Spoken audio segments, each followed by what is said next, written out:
All right, well, welcome everyone. My name is Craig Johnson, and I'm the director of the Guelph Institute of Development Studies here at the University of Guelph in Canada. On behalf of Circle, it's my pleasure to be moderating today's panel on the challenges of undertaking research in India during the COVID-19 pandemic. We have an outstanding panel of experts lined up for today's discussion, and I'll be introducing them momentarily. First, though, I'd like to start with a land acknowledgement and acknowledge that we reside on the ancestral lands of the Adawandran people, and more recently, the treaty lands and territory of the Mississaugas of the Credit. We recognize the significance of the Dish with One Spoon covenant and offer our respect to our Anishinaabe, Haudenosaunee, and Métis neighbors as we strive to strengthen our relationships. I'd also like to take this opportunity to acknowledge the memory of the 215 Indigenous children whose remains were discovered only last week on the grounds of a former residential school in Kamloops, British Columbia. Now on to Circle. Established in February 2020 at the University of Guelph, Circle, the Canada-India Research Centre for Learning and Engagement, aims to be an interdisciplinary nucleus in Canada for cutting-edge research on India and Indian diaspora to showcase, advocate, catalyze, and foster an equitable, respectful, and sustained exchange of knowledge between Canadian and Indian scholars on complex and emerging and unexplored topics relating to sustainability and social and economic well-being. Okay, as for today's webinar then, we have a large panel of participants, and we're going to start with a general question that I'll get to in a few minutes around the impact of COVID-19 on people's research. As you can see, there's a chat box enabled on Zoom that you can use to ask your questions. You can also raise your hand. I'll go through some of the etiquette in a few minutes. Before doing so, though, I'd first like to introduce our panel. First, we have Dr. Divya Kannan, who's an assistant professor in the Department of History at Shiv Nadar University. Next is Dr. Anandini Dar, assistant professor in the School of Education Studies at Ambedkar University in Delhi. Next is Elisa Cooper, who is a master's candidate in capacity development and extension, and also a research assistant with Circle here at the University of Guelph. Next, we have Dr. Juhi Tyagi, assistant professor in the School of Development at Azim Premji University in Bengaluru. Next, we have Seema Mundoli, assistant professor at Azim Premji University. And finally, we have Dr. Swarna Rajagopalan, a political science and writer based in Chennai. She's also the founder of Prajnya, a feminist NGO working on women's history, women in politics, and gender-based violence. So welcome everyone to today's webinar. Finally, before proceeding, a few words on etiquette and logistics. I'll remind you to please keep your settings on mute and to avoid using video so as to free up some of the bandwidth for our participants. And as I mentioned, if you have a question, you can either wave your hand by clicking on the icon on the Zoom platform, or you can enter a question into the chat box, and I'll serve as a moderator to relay those questions. I'll remind everyone too that today's event is being recorded and will be made available via the Circle website.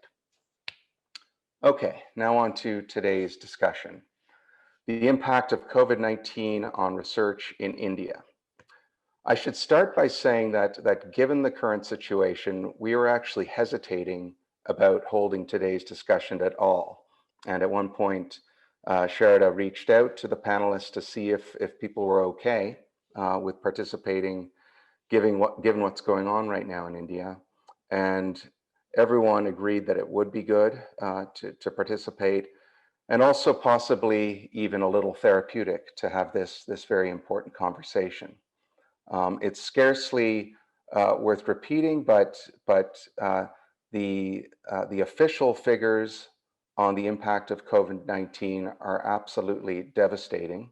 At the end of May, the official death toll from COVID-19 in India had passed 300,000, with daily fatalities exceeding 4,500. Although numbers are now starting to decline, experts agree that the official figures are well below the real case counts, reflecting the sorry state of testing for the virus in India, something that's not unique, certainly, to India or to South Asia, but it certainly has been a factor. Concerns have also been raised about the longer-term social, economic, and psychological impacts of the pandemic. And looking at the backgrounds of today's participants, I think we have a lot of expertise on the panel to reflect carefully and deeply about what those impacts might be. So with these questions and concerns in mind, we now turn to our panel of experts. And so for the first round, I'm going to go in reverse order of the names that I introduced at the beginning and ask each panelist to say a brief word about the central focus of your research, and particularly about the ways in which the pandemic has affected your research moving forward. So we'll start then in reverse order with Swarna. Thank you, Greg. Thank you for inviting me to be part of this. Webinars are where you get to meet people that you wouldn't otherwise meet, because living in different cities, we don't really travel as much as we'd like to pretend that we do. So it's a pleasure to meet all of you this evening and to be here. I said yes to Sharda, and then I've had this imposter feeling about what I would say, because what would be my research agenda? And I suppose confessions are well got out of the way right at the beginning. I wear two sorts of research hats. So there's the political scientist person who continues to do research that's broadly in the area of the things I did for my dissertation, things I studied in grad school. And then there's the activist who does a different kind of research.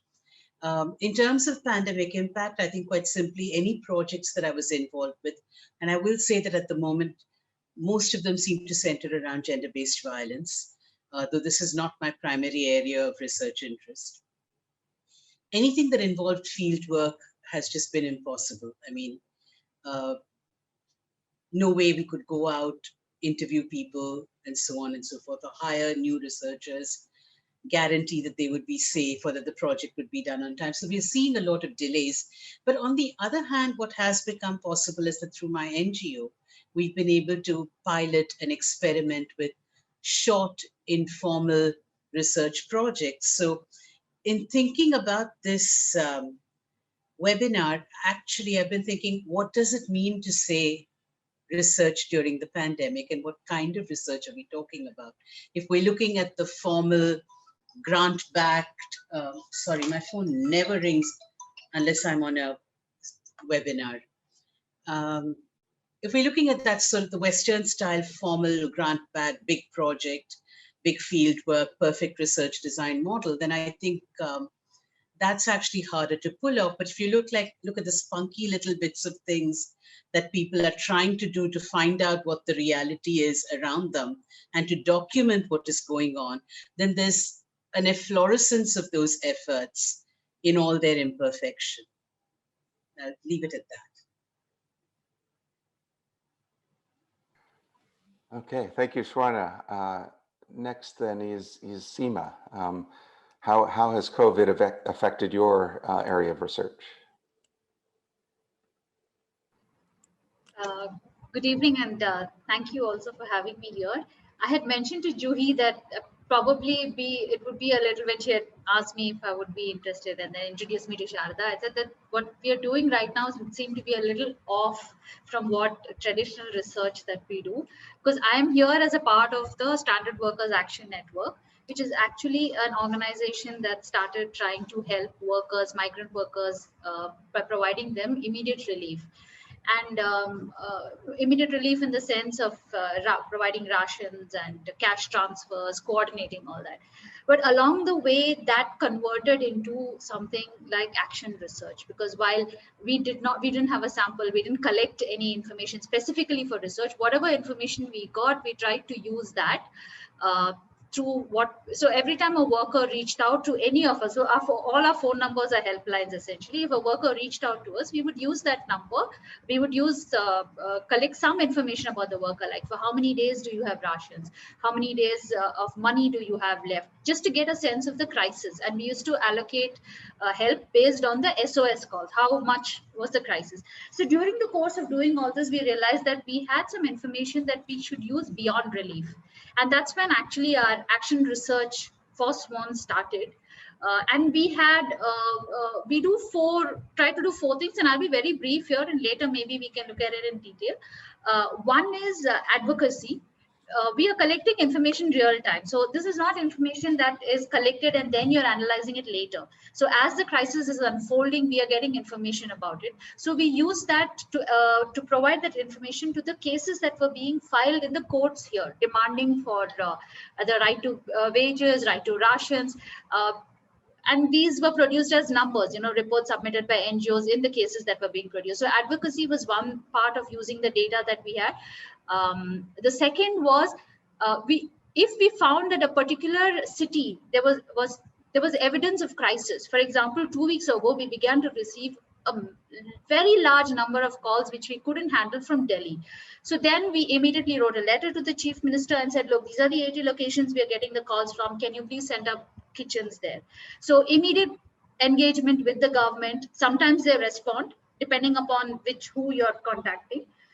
The third thing is we also constantly do these press releases where we put up the information that we are collecting about the workers without revealing names, everything, to show the level of distress and the kind of distress. And we send it out to the people in the media we know, and they are able to write about it in different articles, and that has been able to get some mileage and interest about the issue of migrant workers. We also write. I mean, the group is very, very varied.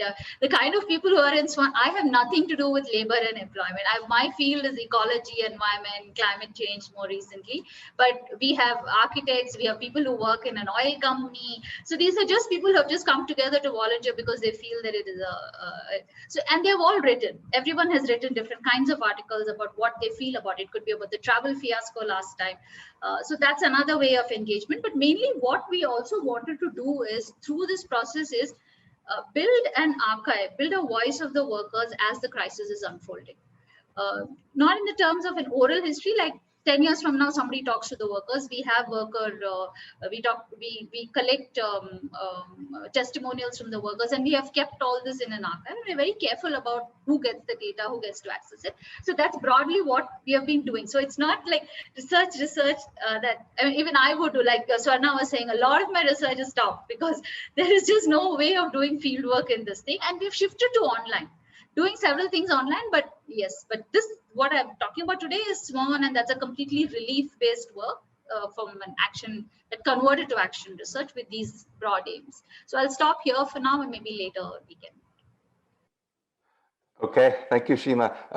There's a number of points in there that I think will come up in a little while, so that certainly the government responses to your advocacy efforts and the shift to online research, I think, is something that I think we've all been experiencing in one way or another. Juhi, what would you like to add to your observations, to the observations? Like Swarna and Seema, I want to say thank you. I think this is an important forum because it also helps to hear the sort of work other people are doing, right? I mean, Seema's work, for instance, is really inspiring as well. And I know that one of the things that I've had to do as well is stop the regular research that I did. I'm trained as a sociologist. My work focuses on, understanding radical movements on the ground. So field work for me is being in the villages. It's, spending lots of, careful extended periods of time in the villages. And of course, with COVID, this came to a grinding halt. But with COVID, I also started to realize that I was surrounded by a lot of people, students and their families, your own family, your neighbors, people that you come across, workers, people who deliver, who are all going through some kind of distress. And it really started to make me think about what is our role as universities, what is our role as teachers? Should we go back to doing our research as usual? Or is this a moment of rupture? Is this a time when we really need to rethink what research should mean?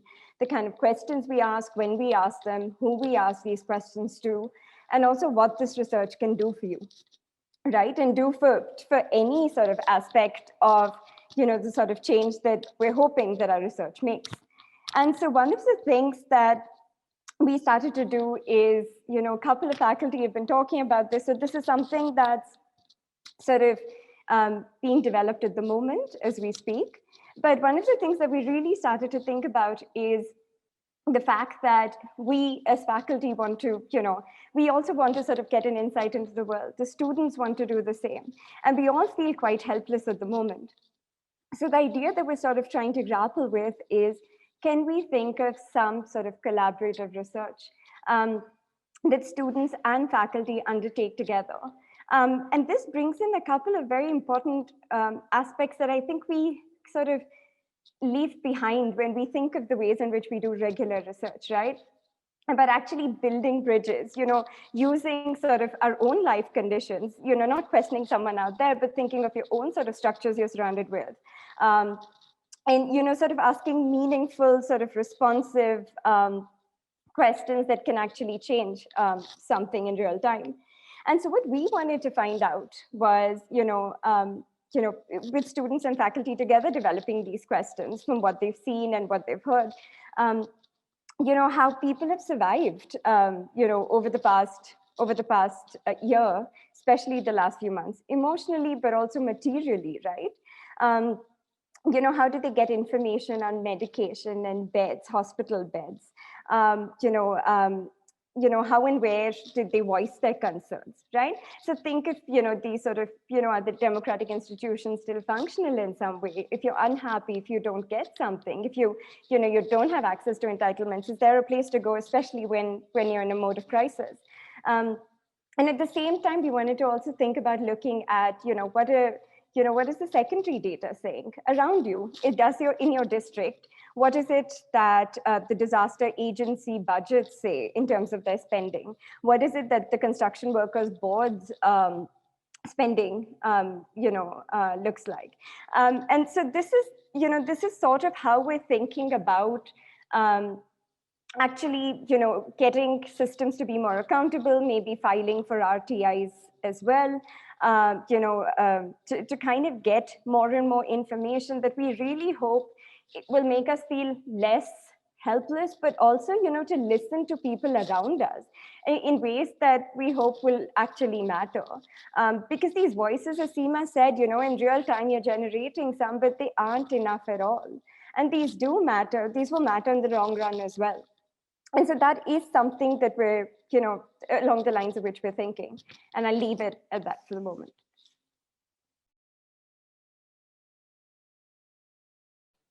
Forgot to unmute myself. Thank you, Juhi. I'm really struck by your comment too on the role of universities and the role of researchers, that I think it's raising all sorts of questions here in Canada too about what role international travel and even regional travel for research is playing in academia, and concerns about exposure to the virus and the necessity of travel. And I think it's fair to say there's a deep questioning going on within the academy about kind of the role that research might play moving forward. Yet at the same time, as I alluded to earlier, there are some major data gaps that exist in India, but certainly in many countries right now on just basic things like incomes, infection rates, socio-psychological well-being. But I'll leave that for now. Next, I'll turn to a student's perspective. So Elisa, it'd be really interesting to hear kind of how the pandemic has affected your journey through the master's program. I just want to echo the gratitude that the other panelists have expressed as well. It's a privilege to be on a panel with such experienced and excellent researchers. So thank you for this opportunity. I guess from my perspective, I'm just at the beginning of building my research career, and my area of research is in organizational learning, and I'm particularly interested in the dynamics of learning within small organizations operating in resource-constrained settings. And so I've been working for several years with networks of organizations in Africa, Asia, and the Pacific. And for my master's, I wanted to do work that would be relevant to this network of organizations I've been working with. And so initially my plan was to do an 8-week trip to India and to work with 2 organizations to understand their experience with learning, and also to engage in a participatory action research project to follow a process of learning, an instance of learning within the organization. And so COVID hit just before I was getting ready to prepare my research ethics application and finalize my plans. And so then I had to adjust my thinking. Obviously, I wasn't going to be able to travel to India and do this 8-week trip anymore. And so I thought about how I could still do this research remotely. And because my unit of analysis is organizations themselves, it was actually pretty feasible to think about how I could do it remotely, because the organizations that I was thinking of had access to internet and smartphones. And so I was able to shift to doing it remotely. I narrowed the scope. So I went from 2 organizations to 1 just to reduce uncertainty. And I decided to focus on one organization that I already had a close relationship with, that I'd been working with, to just make that relationship building piece much more straightforward and easier. And so I shifted to using Zoom rather than going in person. And of course, there were many challenges that came with this, just not being able to be in person with people. In the focus group discussions, like, of course, facilitating is very different when you're in person and you see body language and you hear voice cues. And I was using simultaneous interpretation as well. So that was another sort of barrier between myself and the participants. And so there are all of these challenges that are expected, but then one real benefit of doing this research remotely was that it wasn't time bound by a research trip. And so I was able to actually integrate the research much more into the pattern of functioning of the organization. And it felt to me as though it was more responsive to the needs of the organization and less constrained by my own research timeframe. So rather than carrying out an 8-week trip, the research extended from November until March, and we're still planning to do a couple of follow-up sessions. So it's been interesting to see both the challenges that have come with changing to remote research, but also some of the benefits that have come as well for my particular area of interest. Thanks, Elisa. It's encouraging to hear that you've been able to kind of adapt and shift your research methodology and approach without too much disruption to your program. My heart goes out to so many of the graduate students who've been whose entire research agendas have been severely disrupted, let's say, by both the pandemic itself and the lockdown. But good to hear that you've been able to adjust with this new universe of Zoom technology and online communication. Next, then we have Anandini. Can you say a word or two about how the pandemic has affected your ability to do research in the current context? Sure. Thanks, Craig, first of all, for having me here, and Sharda as well. Really appreciated listening to all the panelists so far. And just as sort of an introduction in terms of research, I am primarily an interdisciplinary scholar focused in childhood studies, education, sociology, but my mode of getting at data has primarily been through ethnography. And you know, some of the things that I've been sort of thinking of as this panel discussion was coming up was about primarily a research project which started in 2019 and was funded till to 2021. It's an international cross-country, collaborative, cross-disciplinary project looking at questions of displacement, placemaking, and well-being in cities.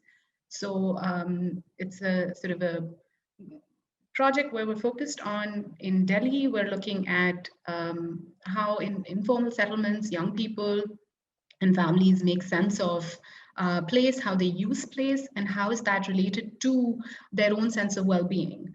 And while you know, thinking about the project and how, of course, it's directly been impacted because the global pandemic has happened right in the middle of the project timeline, I was thinking of three things that I don't know if I'll get the time to speak on all of those three things, but I'll go into the details of why I'm thinking about these three based on the project. But one, how the global pandemic, while it's global, I think it has impacted different ways of doing international and collaborative research.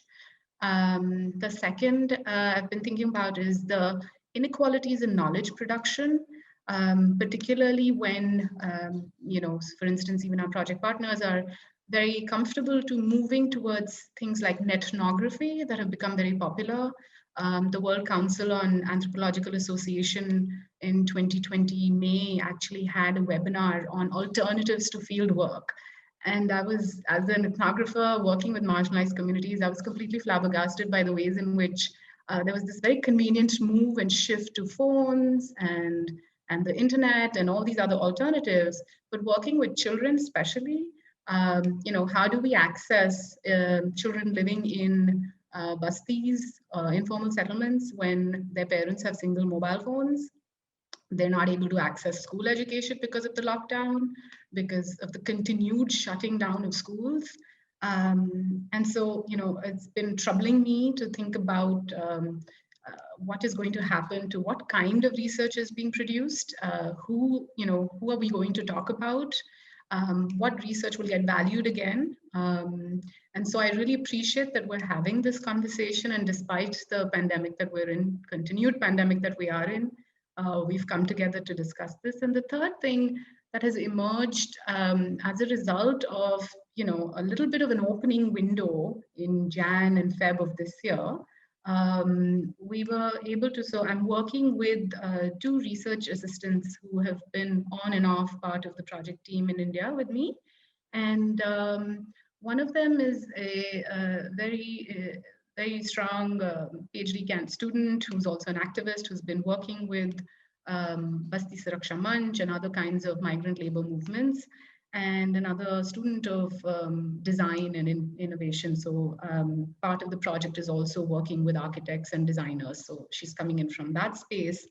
And we went back into the field in Feb.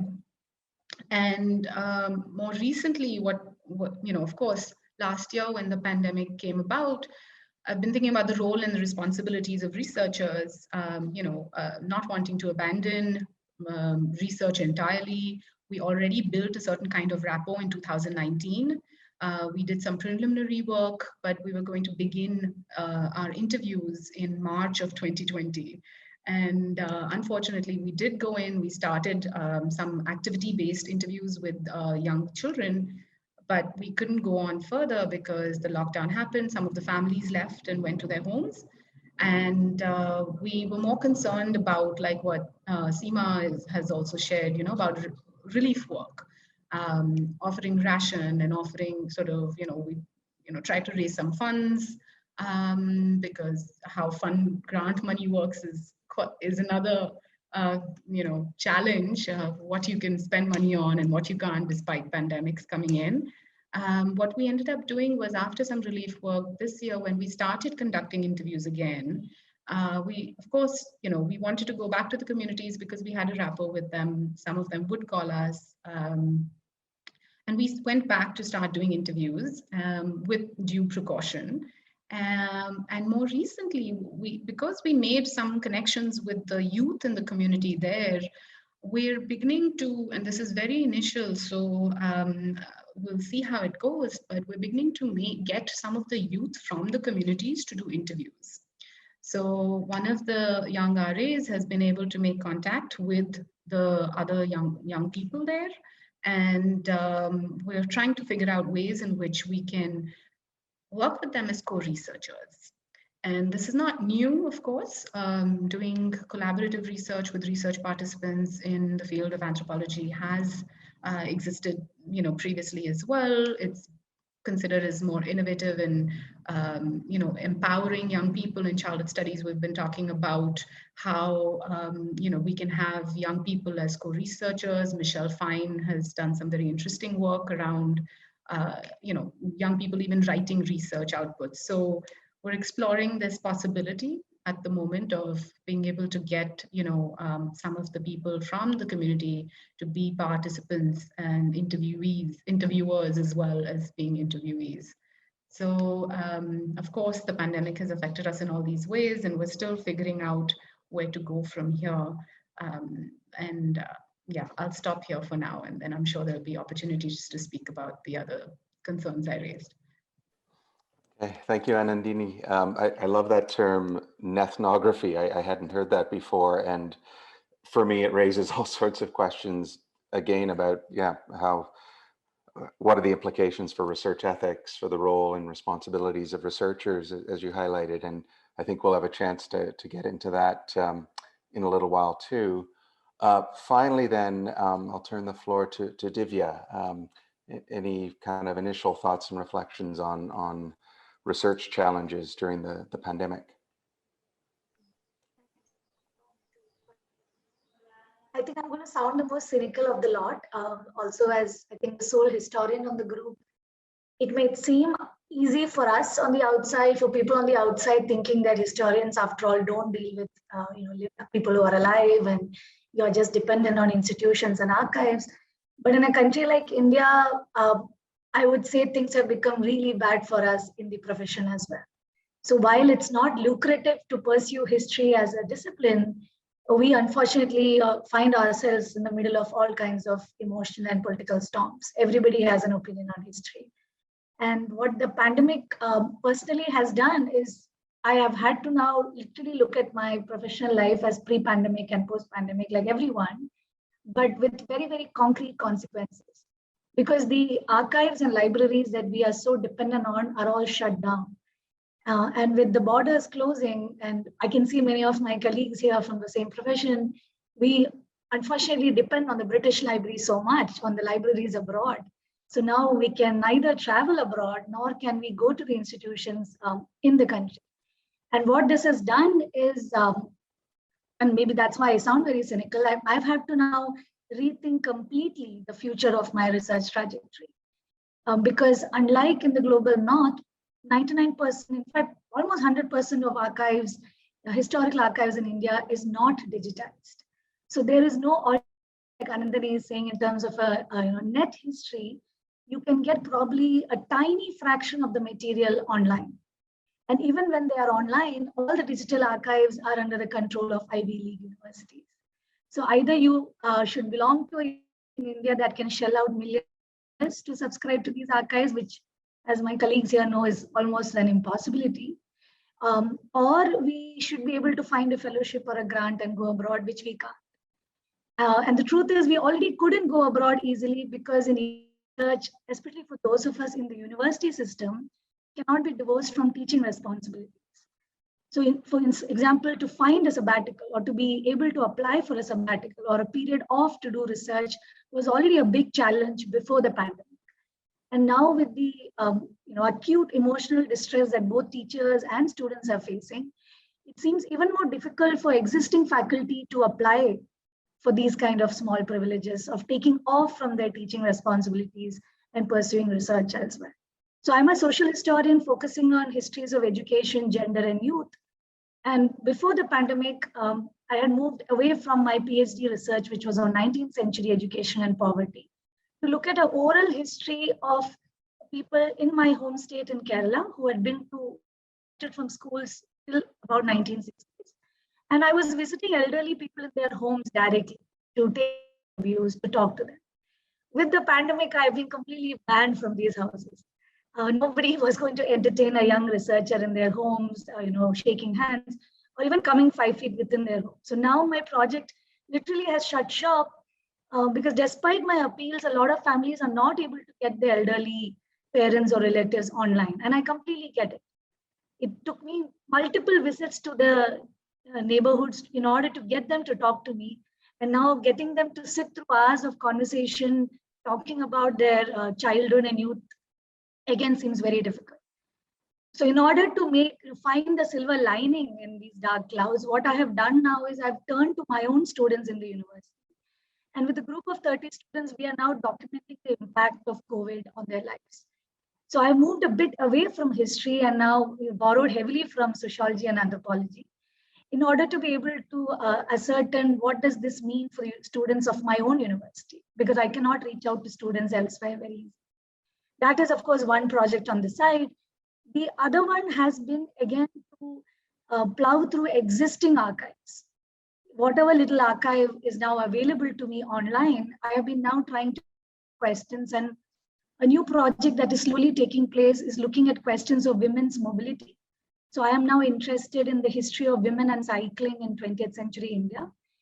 I know, unfortunately, this is circumscribed by class and caste locations because not before the 1970s cycled in India. And that has become another ethical dilemma for me. I did my PhD on lower caste education and poverty. And 6 years down the line, I am now going back to only looking at upper caste community. And that is a dilemma that I constantly face. And I, of course, don't want to be circumscribed by that situation. And lastly, like Anandini said, while in the global north, people have been, semi-successfully been able to make the shift, the inequalities in knowledge production have just skyrocketed. And you can see that in journal publications. You can see the number of grants that are still being offered to people in the global north, while those in the global south are continuing far behind. The gap was already there. And in a field like history, the gap has become bigger. And while collaborative research is, I'm all for it and I welcome it thoroughly, what it has done is it has relegated historians in the global south always as co-PIs. We have now become only subsidiary or secondary researchers in the project. Only those based in the global north are able to apply for grants or for digital ethnography, digital history. And my concern for the pandemic is that even post the pandemic situation dying down, in India, the crisis is going to continue for historians. And as I speak, the central government of India is digging up the national.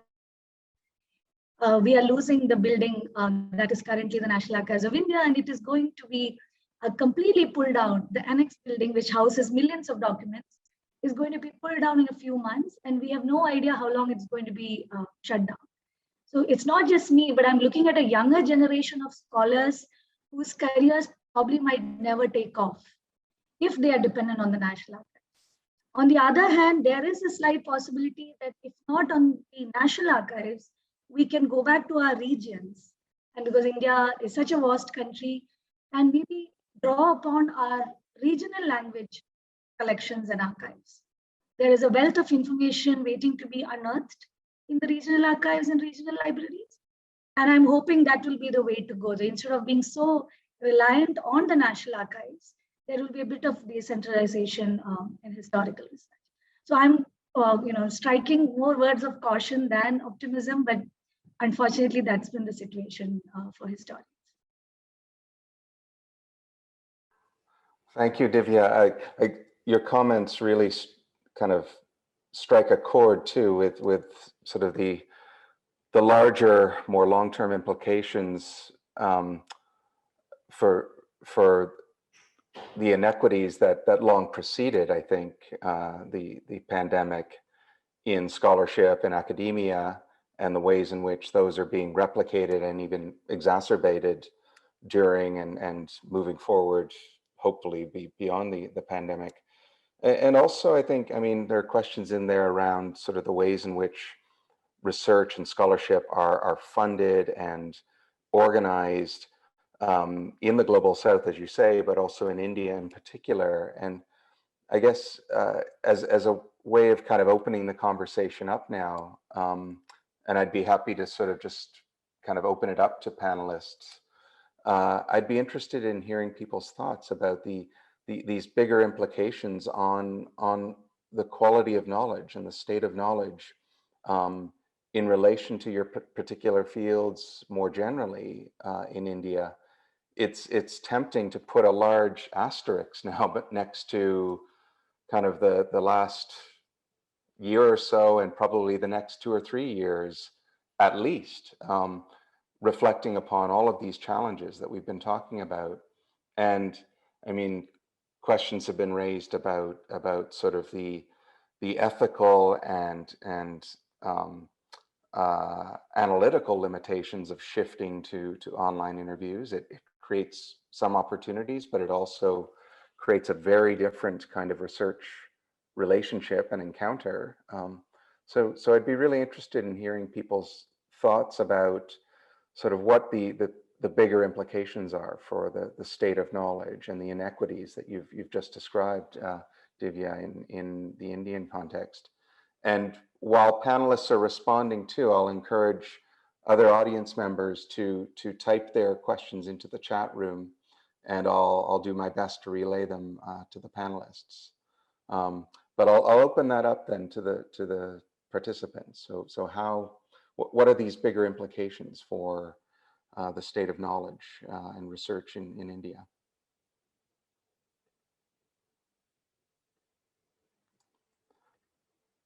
Maybe I'll start with you, Divya, and we can go in reverse order again if we need to, but panelists, do feel free to raise your hands if you want to chime in.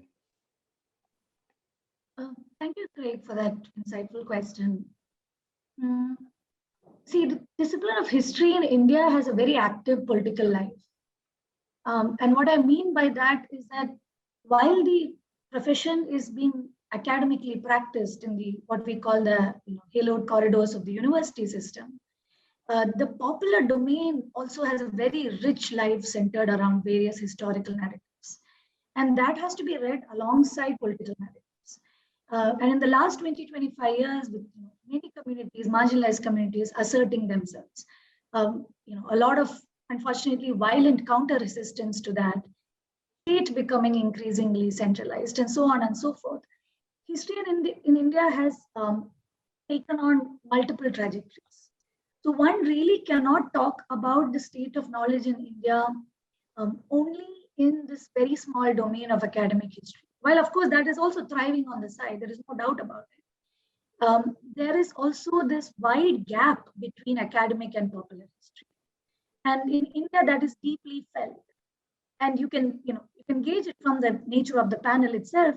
Those of us who are in the professional field in the universities come from very particular privileged communities in India. Because pursuing history is a sort of, I wouldn't say leisure activity, but it means dropping out of the labor market for a very long time. And especially for female students, in the long run, it's very difficult to pursue the humanities beyond the master's level. So there is a gender, caste, class, intersectional question there.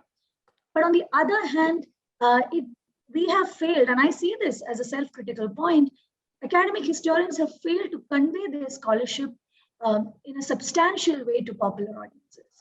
So in India, you have movies, you have the radio, and you have, of course, serials on TV that talk about history, which unfortunately is very distorted.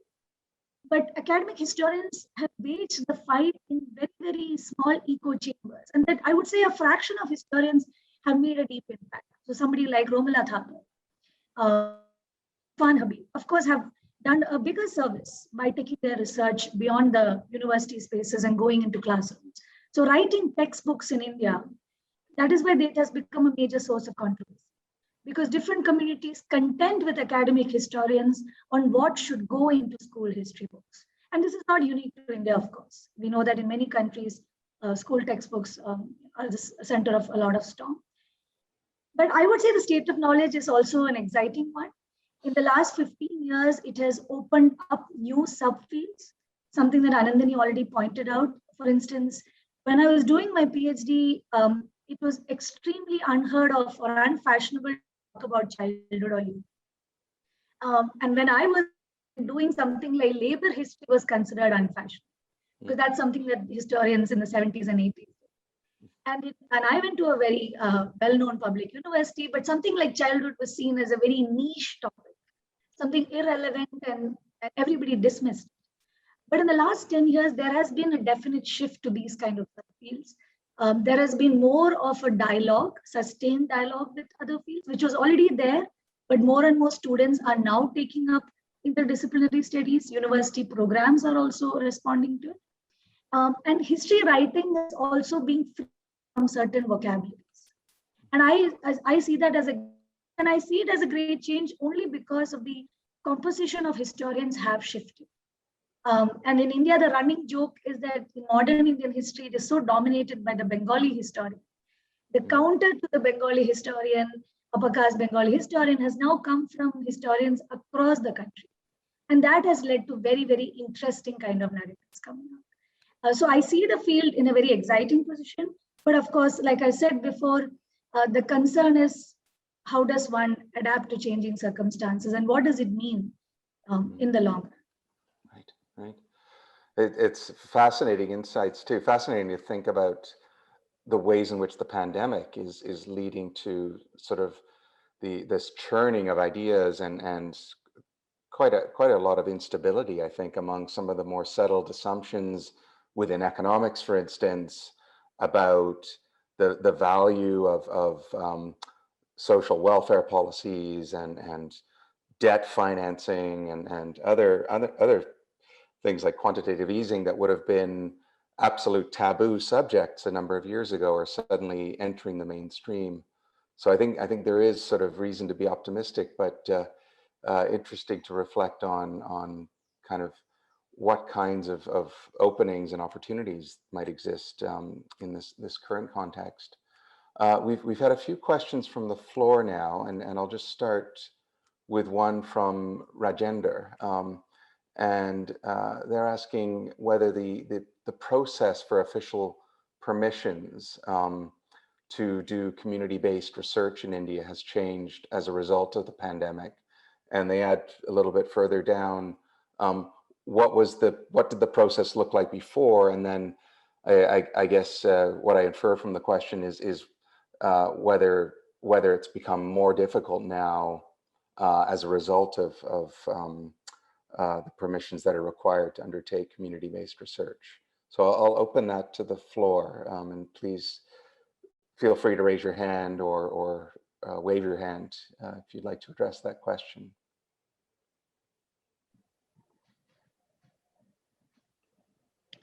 I can go ahead. Sure. I'm not sure if I'll be addressing precisely this question. I'm not sure if I follow it for my context, but also just thinking of what you asked earlier to the panel about implications of state of knowledge and knowledge production. Apart from, thinking of younger researchers and scholars who are emerging, I'm thinking of, some of our own students, our MA and PhD students in our School of Education, who are expected to do research components, right? So dissertation components, like even what Elisa was saying, planning a first research project and then a pandemic hits. How do you co-opt and alter your processes? In mentoring some of these students in education, I see a challenge that they're facing in envisioning what kinds of research they can do. So if they think about how to collect data first, they tend to then look at privileged communities, contexts that can be easily accessible. So who can I call and conduct research? Can I call my friend? Can I call my relatives? So it does two things. It also, of course, it affects the nature of knowledge production, but it also affects the quality of knowledge that's getting produced. So are we being able to rigorously use methods that would result in certain kinds of quality research, or are we just sort of encouraging them to do research for the sake of completing course components, right? And that is something that I see almost in an everyday basis with students who are just for the past year, they thought things will open up in January. They'll be able to go to certain spaces and ask, conduct interviews, but they haven't been able to do that. And now at sort of the end moment, they're deciding that they're going to just do an essay at the end of it. So we're disadvantaging a lot of, we as in, the situation at large has disadvantaged a lot of younger scholars from being able to produce quality and, necessary research. And when I say necessary, I'm also, of course, talking about those who are the most marginalized. That's primarily been my location of research. My earlier doctoral research was a multi-sited ethnography, which meant that I had to be in multiple spaces. I was working with teenagers, at a youth center, and I followed them around. I, went for workshops with them. I went to different cities with them.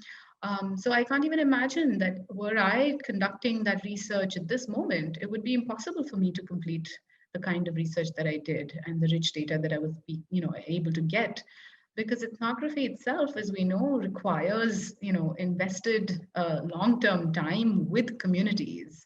And what has become more and more important, more recent writings and even earlier work have talked about engaged ethnography or reflexive research, drawing upon from feminist ethnographers, which requires that we sensitize ourselves to the nature of the lives of where these communities are. If students are not even able to go to these locations and sites, while we're trying to be innovative and empowering researchers and they will share research, what we lose out on, and one of the things that ethnography offers us, is to become more sensitive or empathetic humans as well. And I say this in my class, and I used to say this jokingly to my colleagues and friends when I was a younger scholar, that I don't think everyone should do ethnography, because you need a certain kind of disposition as a human to be able to conduct ethnography, and that requires a certain kind of training. Of course, I don't know, at least in the global north, lots of American anthropologists tend to, and in Canada as well, I believe, they'll be trained in language, they'll be sent for a year. You go live in those sites and locations. Of course, with it comes what, people like, classic anthropologists like Nancy Howell, etc., have talked about, the dangers and hazards of ethnographic research as part and parcel of, who you are. So you have to sort of course, figure out what that role will be. But ethnography meant that it would be risky.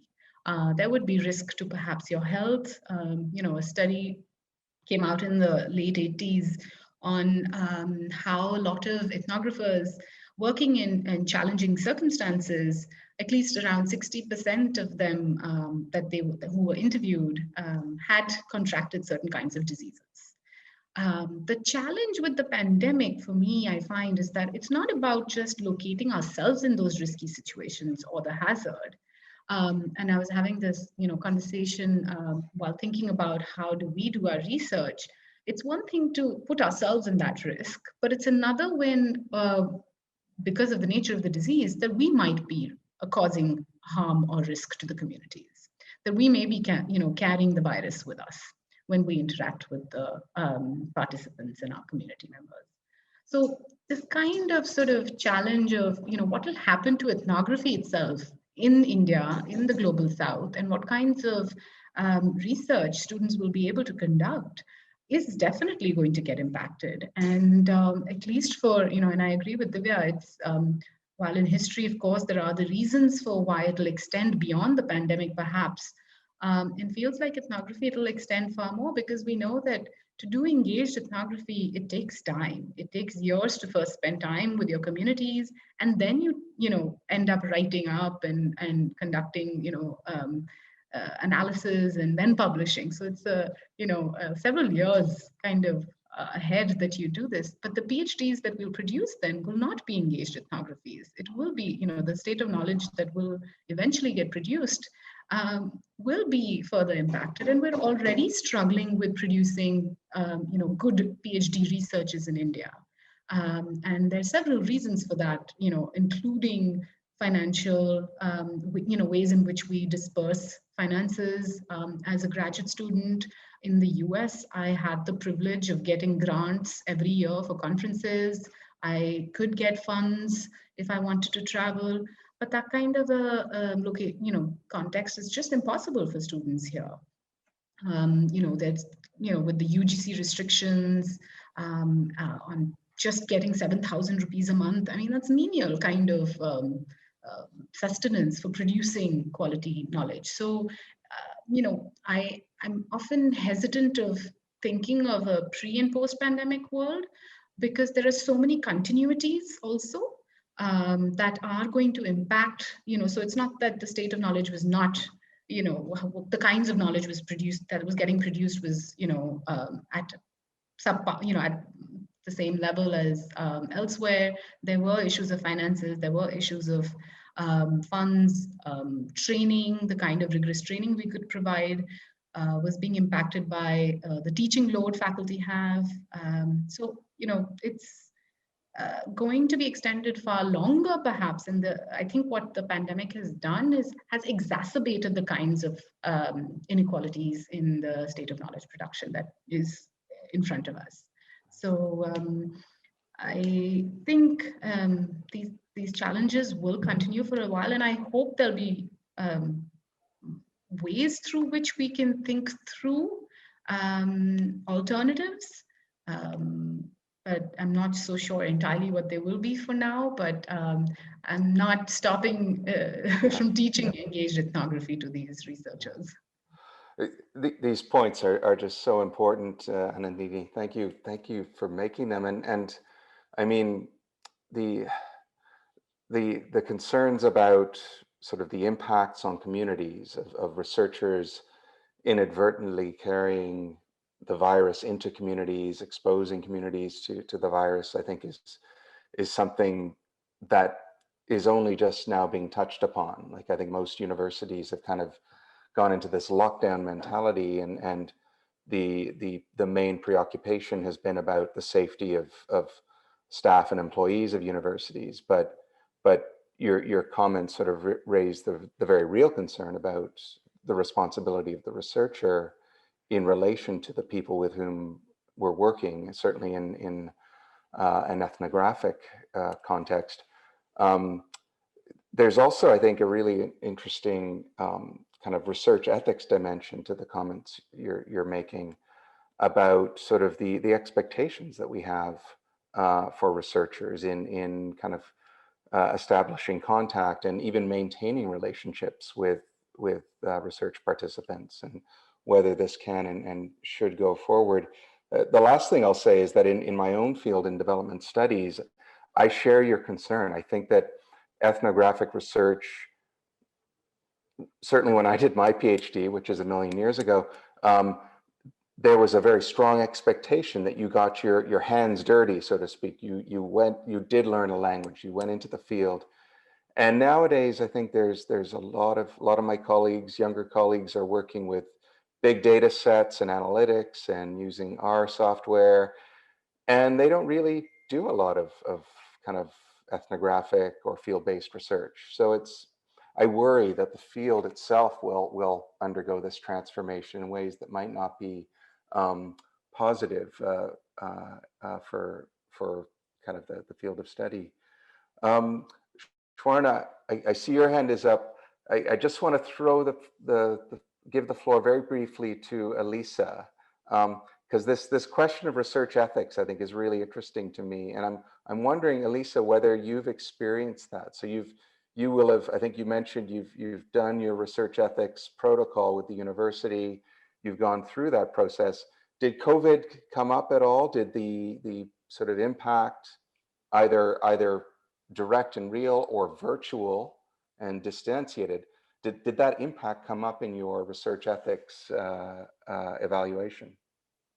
Not really. I of course had to change my research. I wasn't allowed to travel for research, so I had to change my proposal. And but yeah, I don't want to be too harsh, but I don't know to what extent the research ethics process is equipped to deal with some of these more nuanced questions around ethics. So I think it addresses sort of like major red flags maybe, and also issues of liability for the university.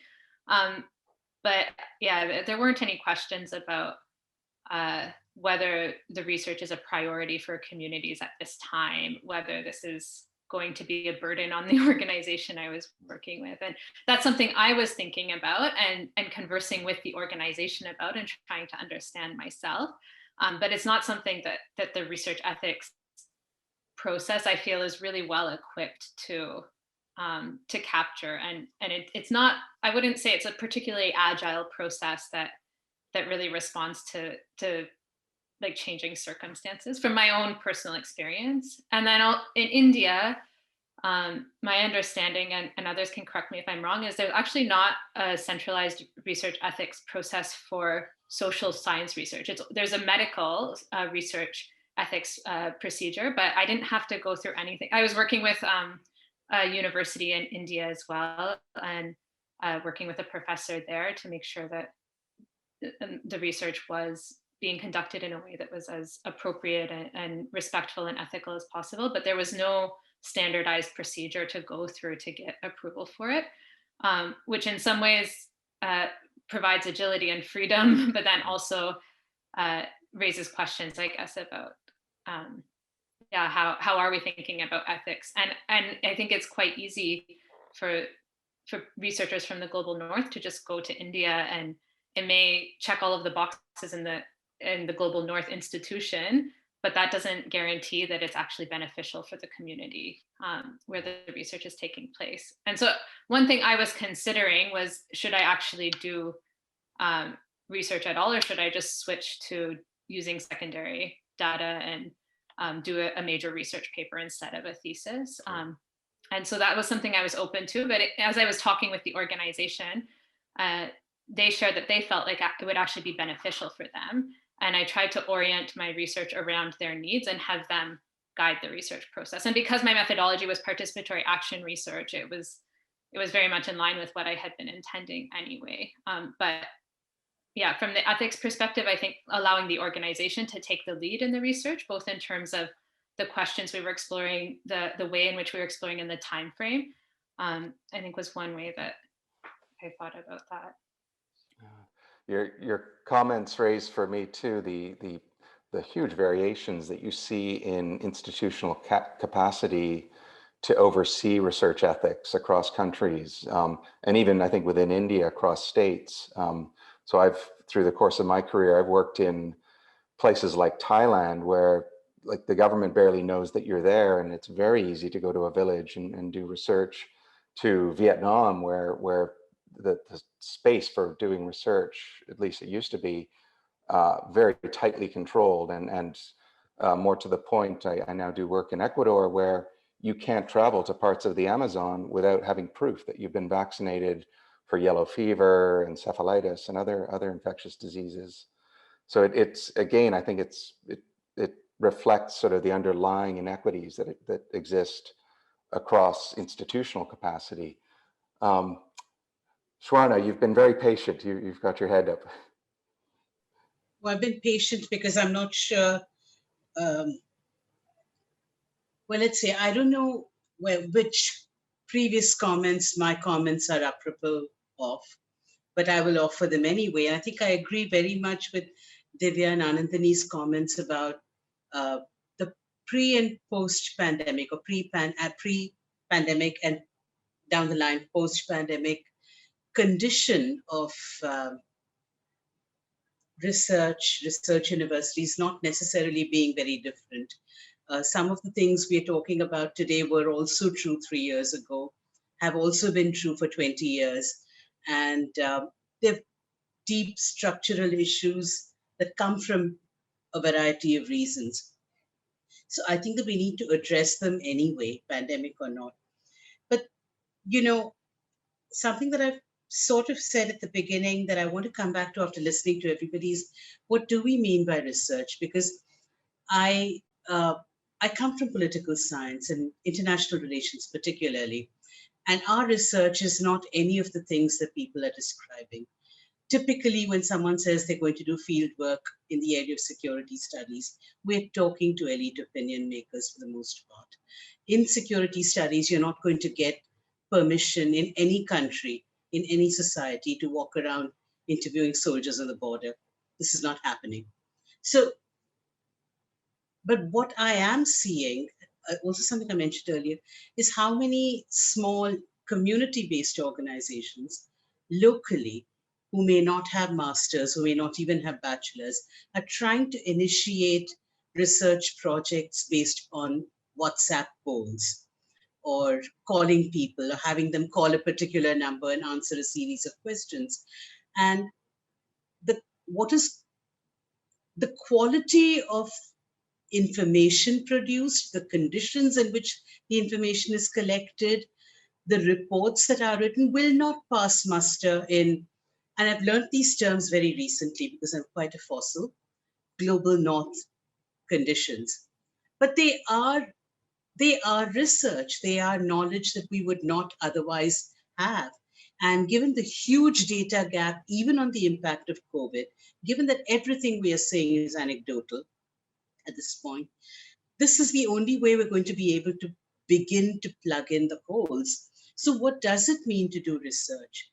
In my organization, we've done a lot of reflective symposia and discussions and conversations, and our eye is actually on policy in the post-pandemic era. We're not talking about policy now.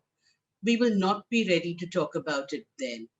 So there is the relief effort, there is the documentation of suffering, but there is also what we need to do thereafter. Now, is this research? Some of it is, because we are pressing people to reflect on things they don't have the time to do otherwise. We're aggregating, we're pulling together, we're curating information that nobody else seems to be bothered to do. But is it research? When someone writes a reflective piece on how the government dealt with the pandemic vis-a-vis all the things they have learned through 30 years of disaster mitigation work, is that research? Is documentation of an organization's work in the field research? I'm beginning to wonder, simply because none of this would make the cut of what we would teach in a Western style classroom, or even when we simulate that classroom or those research methods courses. But are these forms of documentation or research or thinking or reflection knowledge production? Not real. So I don't know the answer to any of these things. And I've had the singular privilege of not belonging to a formal academic institution for a very long time. So I can think whatever I please. The other thing that I've thought about a great deal, partly because some of my own research is in areas that are not central to the COVID discourse. Disarmament, for example, arms control. What happens to those questions when we put them on pause, put them on the back burner for 2 or 3 years? At the beginning, everyone talked about the shadow pandemic, but what happens when you don't continue to press for more women to be nominated for elections? So one of the things I've been concerned about is what becomes the flavor of the season in a crisis and in the season after the crisis, and what happens to the questions that we don't talk about. We've had 20 years of the firearms protocol. The anniversary was 2 days ago. Nobody talked about it because none of us can think past COVID and vaccination. So these are some of the things that, I really don't, I come to this webinar with absolutely no answers, but these are some questions that keep coming up in my mind as I think about, and as I listen to all of you. These are, I love webinars like this, by the way, ones where you encounter new questions that you hadn't thought about and recognize the fact that we're not even near having all of the answers. But yeah, your comments raised for me too, the opportunity cost certainly of kind of the current very strong focus on COVID and its impacts, but also the changes going on in relation to research practices that are resulting from the lockdown and from the pandemic. Elisa, you've got your hand up, and then I'm going to come back to some of the questions from the floor after Elisa, you make your comment. Yeah, just building on what Swarna mentioned, and I think also echoing some of the questions that Juhi had raised earlier about what's the purpose of research and who are we conducting it for, and who's involved in conducting research. I think when thinking about the state of knowledge production, I think it's important to recognize that a lot of knowledge is being produced. And just thinking about this one organization that I was working with, they work in education in rural Bihar, community-based education. And very quickly, they pivoted from helping communities, supporting communities that were trying to run their own schools, to helping young people to offer tutorials for students at a hyper-local level, recognizing that the students in their schools aren't going to be able to do online schooling. And they can't just go 2 years with no education at all. And so they started learning about how to, from a distance, help young people to organize classes of small kids in their compounds or in their neighborhoods where they could gather in small groups. And they're learning a lot about adapting education and making it accessible. But then they're not writing about it in English. They're not going to publish it anywhere. There's no one who could go and read about it, but they're producing a lot of knowledge that's very relevant to the communities that they work in. So I think also this pandemic is raising the question about like what counts as knowledge and whose knowledge matters. And is it only the audience of academics who read English academic journals that we care about, or are we concerned about knowledge that actually serves the needs of communities that are facing the brunt of the impact of COVID? That's a really key question, and it relates a little bit, I think, to a question that Sharda posed in the chat about how people are doing in relation to writing, and not just what kind of writing, but almost how much writing are you able to get done during this pandemic. And I think here too, it's fair to say that certainly within the university sector, we're under enormous pressure all the time to be publishing, to be writing. But your comments, Elisa, really point to sort of that key question about the audiences to whom we're writing, the kind of the contributions and goals that we have in our writing. Juhi, I think you've raised your virtual head through the chat. Yeah, I've been trying to, but yeah, I seem to have some difficulty. I wanted to address a couple of questions that were in the chat, but also go back to the previous question we had asked. And thank you, Elisa. You've I think set the ball rolling for something that I've been meaning to bring up. And the question really is, we talked a lot about, knowledge production, what we think it's going to look like, who are the subjects that are going to be chosen, who's going to be doing it, what methods they're going to be using. But I think something that we should realize is this is a really great moment for us, right? These moments of disruption and rupture, really good moments for us to really think about what the fault lines are and how they're showing up. These have always been there, right? Who enters these universities? What sort of, again, like Elisa said, what languages do they write in? Who do they write for?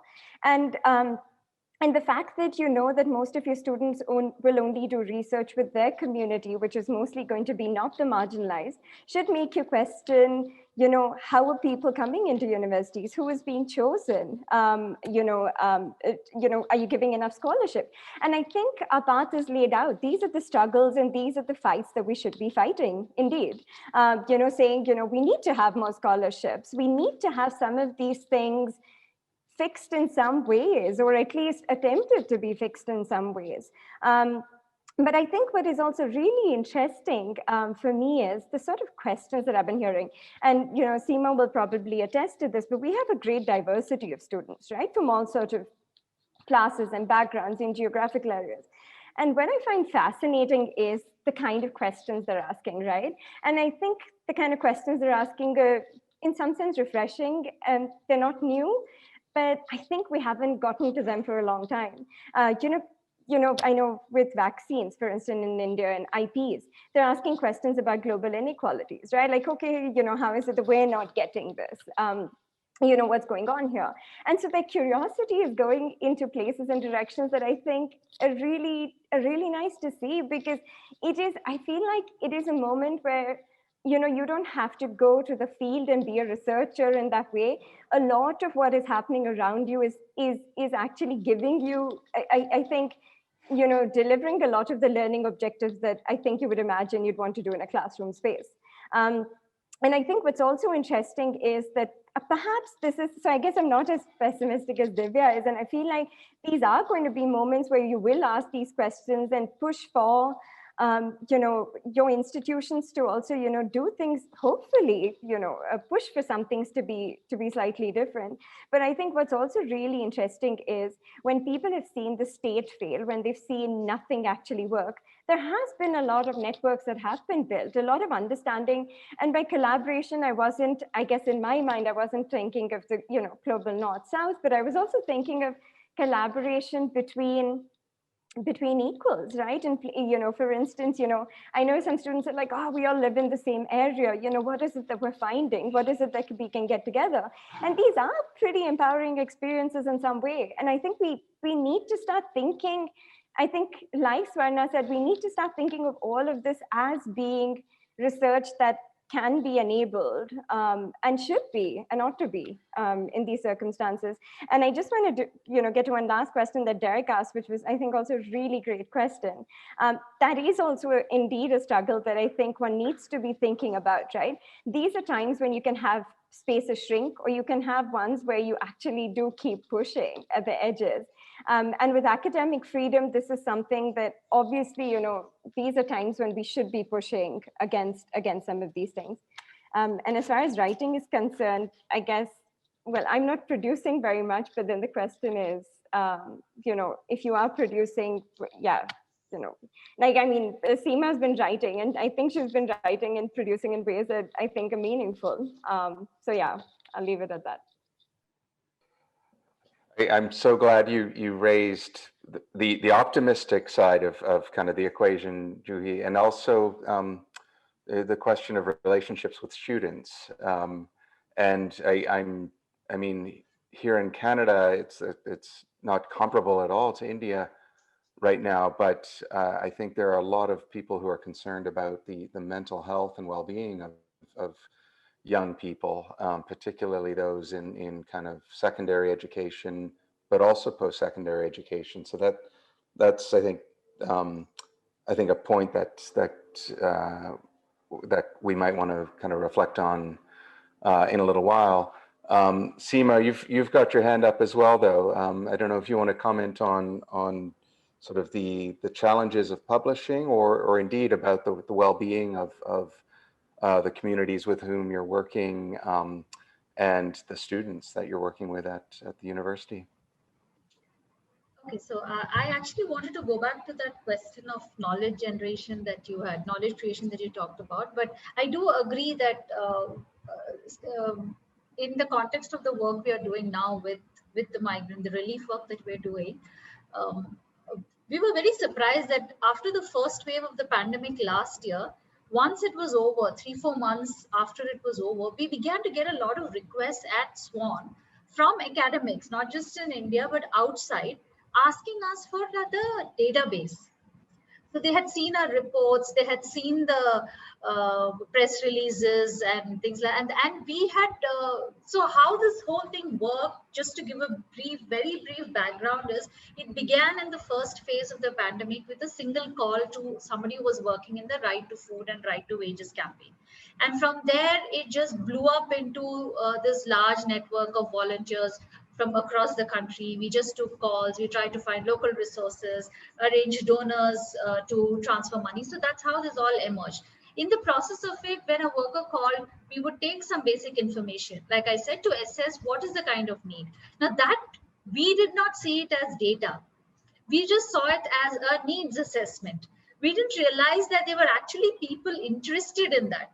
So even before the pandemic was over, we actually got a lot of requests saying, can you share your data? Because that was really fascinating data for people who were working in this area of the migrant crisis and labor.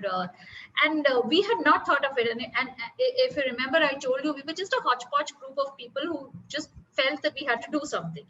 So the whole question came about, how do we share this data? So then we came up with a protocol, a document, an ethics document, which we still use, where we said that we will not give it for publication, like an academic research publication, but we will give it if somebody wants to use the data to intervene in the community. So if they want to take up some kind of an intervention project, or those who are supporting intervention. So this was just because many of the people who were a part of this group were themselves not in the academic community, and they felt that, look, it will be wrong of us to have taken this. We took this information trying to help them. Now we can't just use that information whatever way we want. So even now, when somebody asks us for information, we send them this form. There's an ethics thing that we ask them. What is the purpose of you want this information for? If you want to call the workers, we'll give you the numbers. These are the workers you can call. So we didn't realize that for them this was knowledge, right? I mean, all this information that you have learned, but we didn't realize it. Even now, so what we still see, that's when we also started thinking about it. What is it that we are doing? And that's when we realized that yes, we are doing relief, and our focus is always going to be relief, but this has to serve. So what is knowledge? Is trying to create an understanding about something, about a particular, we all know what that is, right? So at this point of time, we are creating a kind of knowledge about the distress that people have felt. And maybe we don't know how useful or what it will be, but we know there is extreme levels of distress. I mean, we get phone calls from people who are crying, literally saying, we haven't had food for 3 days. So can you give us food? So many of you who've been doing this kind of work will know that it can get very tiring. So we know that we've captured some of that distress, and we want to ensure that it is not forgotten. Not in the near future, but specifically by 2024 is what we are hoping for, that, it will not. We need to remind people also that, this is what it is about. So we feel that, yes, it may not be knowledge creation in a traditional way, but it is in a way some level of knowledge creation that we hope to use for a particular purpose later. Maybe this is the part I should say cut out from the recording, but that's okay. So I have a specific question. As a political scientist who's worked on India, I'm interested in kind of the social welfare responses of the state. How would you assess, I guess, the existing kind of social welfare architecture in India? So something like the NREGA, has that been sufficient? It doesn't sound like it to meet the unusual demand now from vulnerable communities in rural areas? The problem, what has happened is NREGA is, they increased it to 200 days of work, but it was not sufficient. The population that moved to the villages was so massive. There is only so much work that you can do. Plus, if you look at the budget last time, they reduced actually the spending on NREGA. So if you're talking about the central government measures, union government measures to address the scale of the distress, pathetic. I mean, we've sat with meetings with the labor. So there was this very bizarre meeting where they said we had collected all this information. They set up this central website for travel, for bookings last time, which is the one place where they should have centralized, they decentralized. They said states do the travel. And then we started collecting information about trains. And then one day we get a call from the central labor office in Delhi saying, can you please come for a meeting because we want to know how to address this travel fiasco. So we went for this meeting, and we were thinking that the meeting is going to be about helping the workers get back home. They wanted to know how to build a software system where they can bring workers back from the villages to the city. That was their only concern. And it was very bizarre. So they wanted to use what we had learned to do the opposite, literally. Right. So they did not respond when needed. They did not respond in the time. They did not respond in the manner that is needed. And the sad part is it continues in the second wave as well. There are some good officers whom we relied on. Like Karnataka has one good officer. We rely on her massively. But at a government scale, maybe some states have done better, but pathetic. I mean, we can't even say there is a government that even cares about its people right now. NREGA was very, very helpful for many who went back and were able to get that work, but that is not enough to sustain a family for the whole year in the absence of no employment and wages. They should have upped it. They should have said 365 days of NREGA work. It's an excuse. I mean, it's like a apology for, not even an apology for what they have done.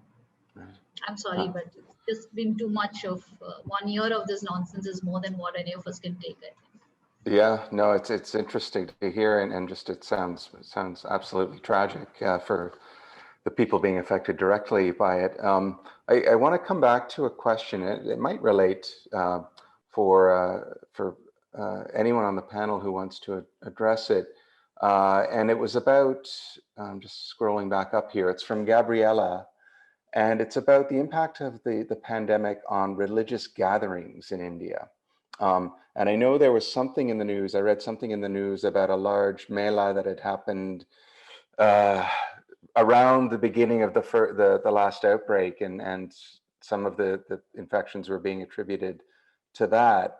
But also I find it curious too that here in Canada, the United States, Latin America, like religious gatherings, not wearing masks, defying the science of COVID has become part of what some people call the culture wars. And I'm wondering too, whether you're seeing that in India, whether religious gatherings obviously serve an important spiritual purpose in people's lives, but also are they being politicized, I guess, to a degree, and what's the effect of that moving forward?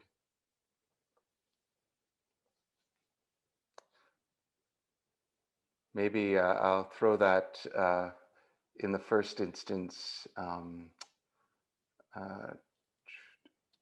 to Divya, to our historian, just to put you on the spot.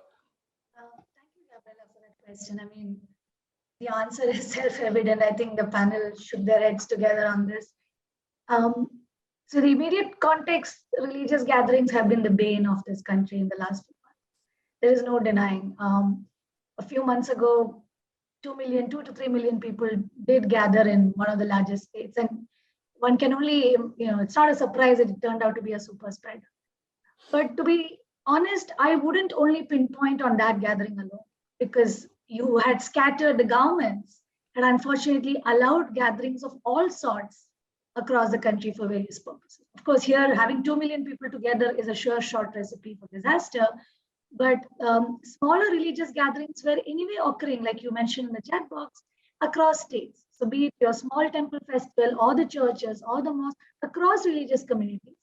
And how I look at it is because religion is so integral to community identities and to political lobbies. Political parties also go along with it. It is vote bank politics at the end of the day. So every government wants to pander to the demands of various religious communities, except the minorities. And at the risk of course, sounding anti-national for people beyond this video, for a government that is thriving on religious majoritarianism, I would say you answered your own question. Because in the Kumbh Mela instance, now we know that the Mela was advanced by 1 year in order to hold it. It was scheduled to take place next year. But a very weird concoction of astrological beliefs and forecasting, they said that it's best to hold it now. And can you imagine when there is a pandemic of this proportion, a country like India with a huge population goes ahead with this? And that simply cannot be a coincidence. It cannot be blamed simply on people's blind religious beliefs or emotional sentiments. It is more than that. And the government, of course, thrives on it. And what is the sad contrast is at the beginning of the pandemic in India, when the news had spread that in Wuhan, the virus was increasing, there was a Muslim gathering in Delhi of a number of people, quite a small number of people who had come from East Asia. And the amount of slandering and ridicule and criticism that the group gathering had to face at a time when we had just come to know what the COVID is really about. And everybody was ruthless in putting the blame on them. But here we have a huge Mela where majority religion believers have come together. And of course, I'm not saying the criticism is muted, but the criticism has been of a very different nature in itself. And not just religious gatherings, let me tell you, when weddings are happening. Even in progressive states, governments have been forced to say, okay, you can hold weddings up to 20 people, as if 20 people is a magical number and they won't spread.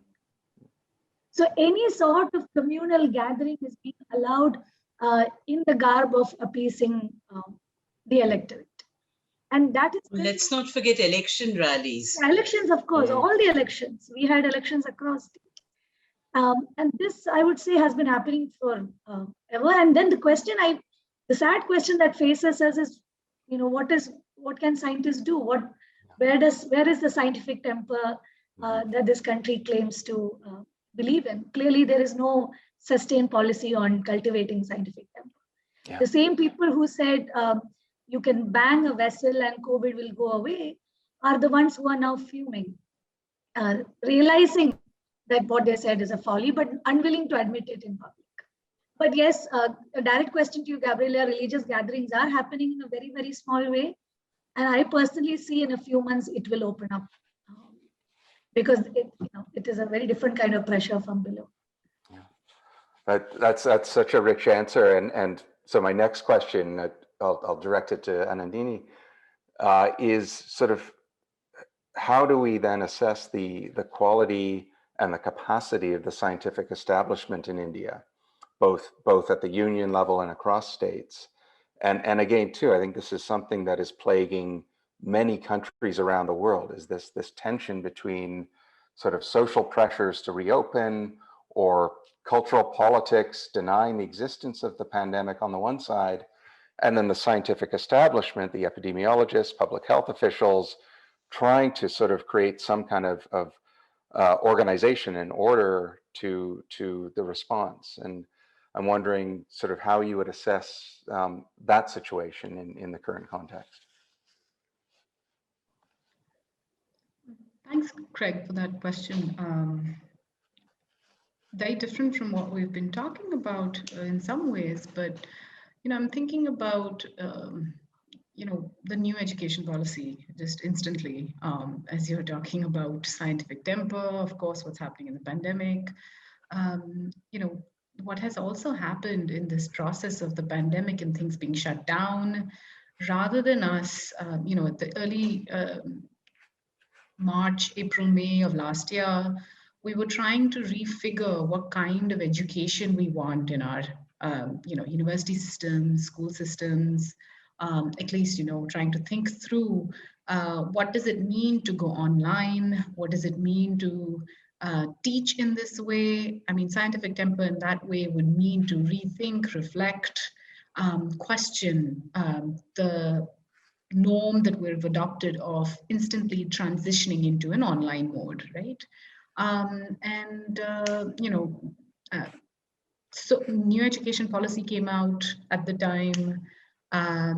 Very little reflections on the current moment. There were several aspects from the previous NEP that were just adopted into this new one. There have been a lot of debates already about the NEP. What does multidisciplinarity suddenly mean? Is it just about, what is being aped from, again, the global north and the west? Has the colonial hangover not ended? Or is it about creating new ways to create new kinds of knowledge, new kinds of research, enriching perhaps regional, vernacular, dimensions of research? Those remain absent. In the NEP, it remains absent in the ways in which we're continuing the education online. So, I mean, I'm not so sure in terms of what kinds of cultural wars emerge here, but definitely we've not reflected on what is going to happen to this online mode of teaching. And I'm the instant response of the state was to start Swayam courses. Just recently, we've gotten a notification that okay, we've been teaching online. Now all the courses that for a year, all faculty across all universities have had enough of experience of teaching online because we've been thrown into it. So which courses can now be co-opted into and Swayam, for those who don't know, it's the government's initiative of sustaining education by creating videos online, so anyone can access it and anyone can gain an education.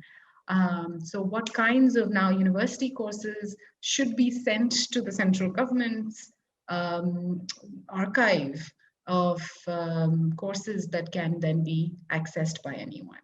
So we haven't had the opportunity to, and being in a state government university, we're being mandated to give up our courses in this way. So if students access those courses, who pays for it? Does the university charge more fee to these students so that they should also now take a Swayam course as part of the curriculum? Does it stay as part of our curriculum? So what the pandemic has also done has been to quickly move online without thinking through what it means for those who can't access education online. Even, many of our students at Ambedkar University come from extremely challenged and marginalized backgrounds, and they find it extremely difficult to connect to classes, listen to recordings. Data is a challenge. Students don't have phones necessarily, or laptops are far cry from reality for them. To be able to have consistent access to the classes that they have actually enrolled for.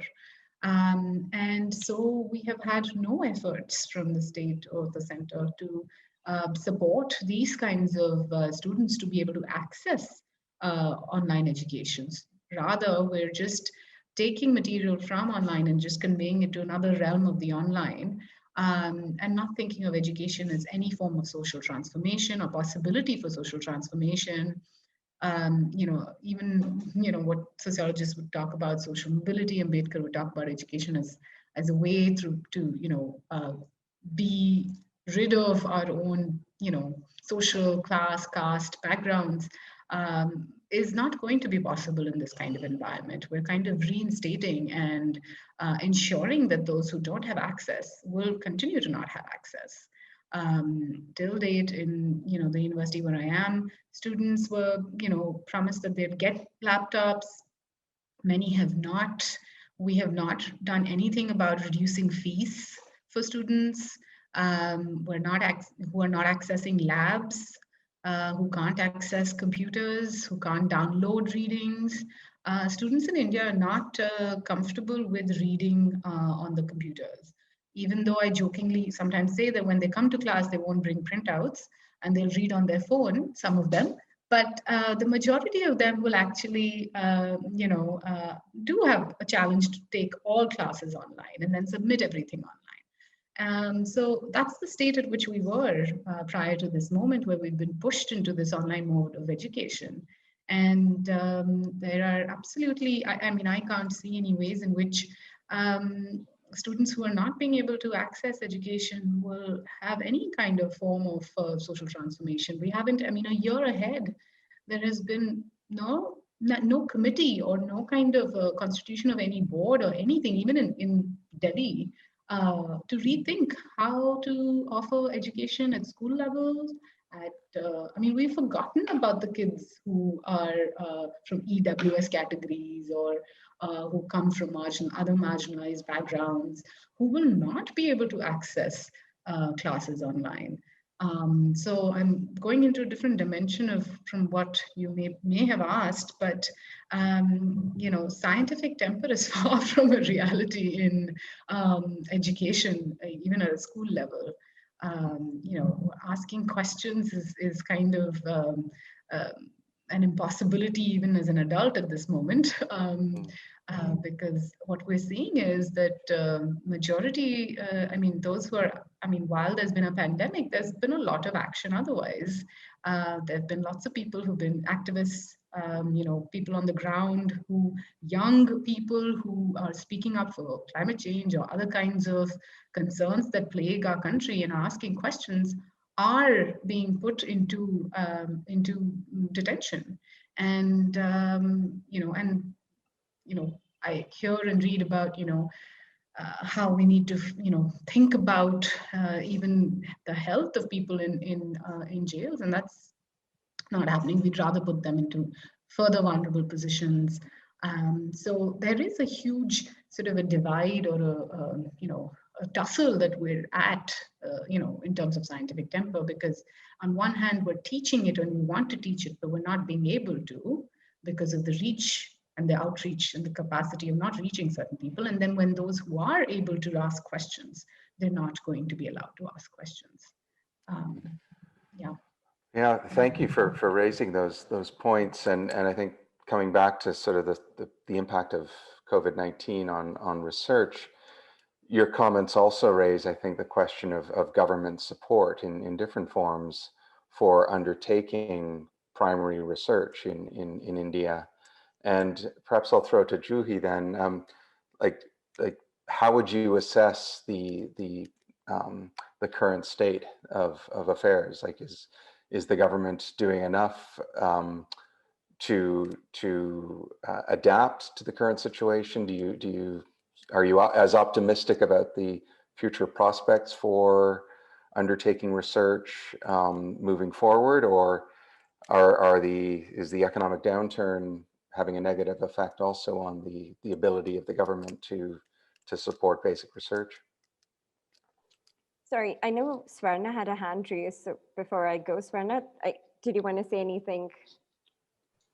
No, I just, Anandini just made me think of how in the last 10 years, the push has been to digitize everything. Ready or not, here we come. From demonetization, don't use cash, use your cards, go online.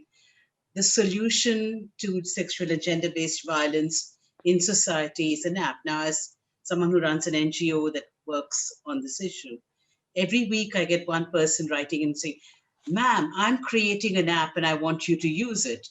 Now, apps are not going to solve anything.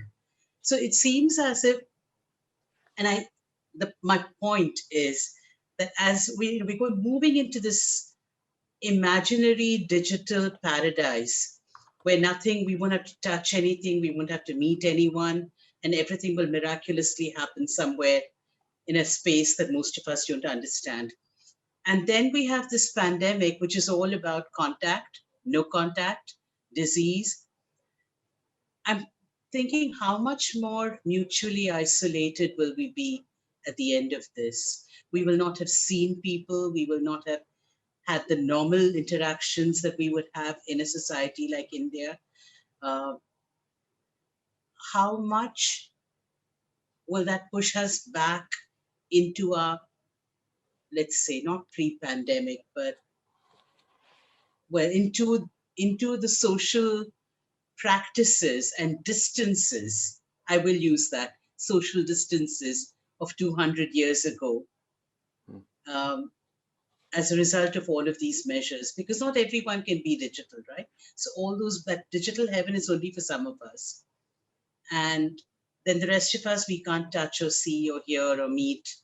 So what will happen to us as a community of people, a community of citizens, a world of citizens, really? I also, as an activist, then I wonder about the scattering of solidarities at times like this. So just again, I've lowered my hand because I thought maybe this is not relevant, but since Juhi was so kind. No, I know you, when Anandi was speaking, you raised it, so I figured you had something related to say. Craig, do you want me to go ahead and respond to your question? Sure, and Sharada had a question in the chat too about how your students are doing in relation to internships and research. Right, right. So just possibly I quickly just answer your question. So Craig, you'd asked how we see the future of research in terms of funding, in terms of the state being able to fund some research. And I do want to say, right, I mean, it depends on the kind of state you have and if you do want to be funded by that kind of state, right? Because with that funding also comes some conditionalities, which are not necessarily what people are okay with accepting, right? Because it does restrict what questions you ask and what you can do. I mean, surely there has been a real pullback in terms of funding in general. And the government has also pulled back funding from nonprofits. So they've actually removed a lot of nonprofits, access to more international funding already. And I think, that is possibly a direction one would want, the state might want to move in as a way to also, control the kind of research and the kind of discourses that are coming up. And so this is a double-edged sword. You do want access to funds, but you do also want to be able to do what you want to do. And so what you have seen emerge now is, at least what I've seen emerge now a little bit more, is just more, I guess with these apps, there's some good things that happen, has been just more crowdfunding of various kinds. And so, as people, hear of things that are happening, I know friends from all over the world who've been saying, is there good, are they good pieces of work that are happening? Can be, we'd be really interested in actually funding that kind of work. And these are the kind of, ways in which I guess one has to move forward with certain kinds of work anyhow. Just to go back to Sharda's question about what students are doing. So one of the sort of huge draws for the master's program that we teach at the university is they have huge field components, right? They have them through their 2-year program. So they're supposed to immerse themselves in the field. They're supposed to do internships. They're supposed to do, go back to the field again to do their thesis. And so that has obviously been a huge challenge. And so the way the field immersion ended up happening is usually, we work with over 70 organizations over the country, and students sort of go in groups of 10. They go live in the villages and sort of engage with all sort of structures in the villages, and that obviously hasn't been able, that wasn't possible. So one of the ways that was actually changed during the pandemic was to say, okay, can you start to think about neighborhood studies, your own neighborhood. And this is something that has, I think that, you do see a little bit more happening in general anyway, even before the pandemic. But definitely more so now, right? Because I know a lot of the students are more than happy, like I said, to go elsewhere and to be, like, this is what's happening then, this is what's happening there, but are not as reflective of their own sort of circumstances and situations. So, things like, spending a day at the local government office. And it could mean anything. It could be the police station. It could be, some of these students have never actually stepped into police stations and just sat there and watched and seen, what's going on. So, just spending that sort of time doing things like that. So that's kind of what it was sort of changed to. We had lesser luck with our internships, which students did online, but a lot of the organizations that they worked with were just, I don't think they were able to respond to students doing online internships very well. I mean, it was very hard for them. They were already doing pandemic, sort of response work on the ground. And so that was a challenge. We tried it, didn't go very well. I guess, one will think of, we're constantly sort of thinking of things to do, I suppose. Yeah, I don't know if Seema wants to add anything. So just very quickly, one of the things that we also tried to do is at least get them to do some interviews. Do 10 interviews through the phone, so that they would, even if there is not that, I'm sorry, I can't turn on my video, my internet is a bit unstable. So we said, okay, talk to 10 people and make a questionnaire, do a pilot. So they're trying to do that. There's one course I teach in the undergrad, and called it's an interdisciplinary studies on sustainability.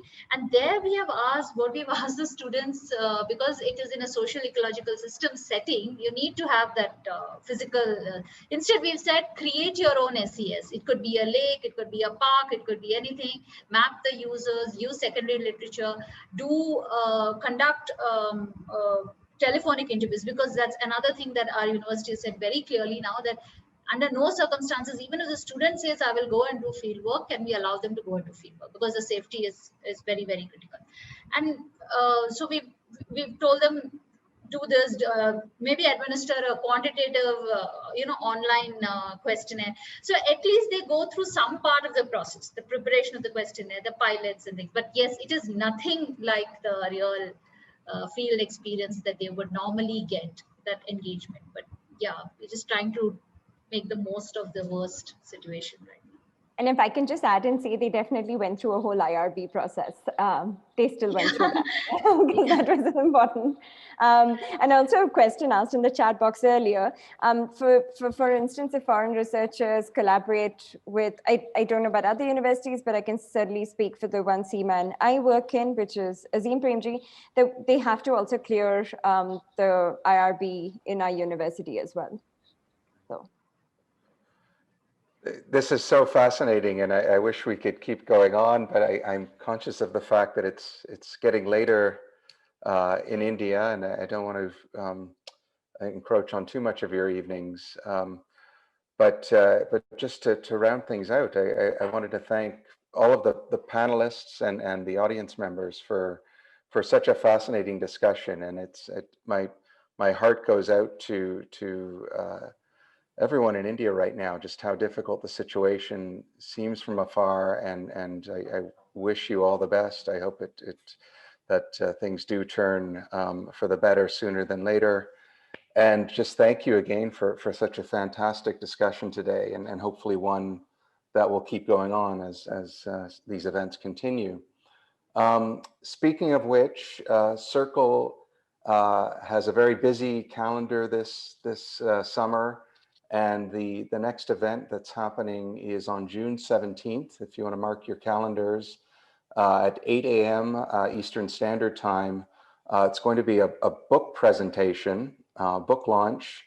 The book is called Continuity and Change in 21st Century India, very appropriate to the conversation we've been having. And the authors are John Harris, Professor Emeritus at Simon Fraser University, Craig Jeffrey, Professor of Geography at the University of Melbourne, and Trent Brown, a research fellow at the School of Geography at the University of Melbourne. And the commentators for the book launch will be Aparna Gopalan from the Department of Anthropology at Harvard University, and M.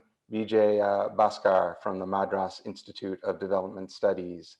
And so please do take a look at the Circle website to register for that event. And that's coming up again on June 17th. Finally, thanks again to everyone for a fantastic conversation today. I hope I've been able to sort of incorporate and address all of the fantastic questions that people have been raising. I think this is by far the largest panel I've been involved in online, and it's I think everyone's had a chance to speak, and it's been wonderful to hear your insights and observations about the current situation. And again, I wish you all the best in the coming weeks. Thank you for having us. Absolutely, our pleasure. Our pleasure. Thank you so much. Thanks for all the participants. Thank you very much. Take care, everyone. Bye. Bye-bye.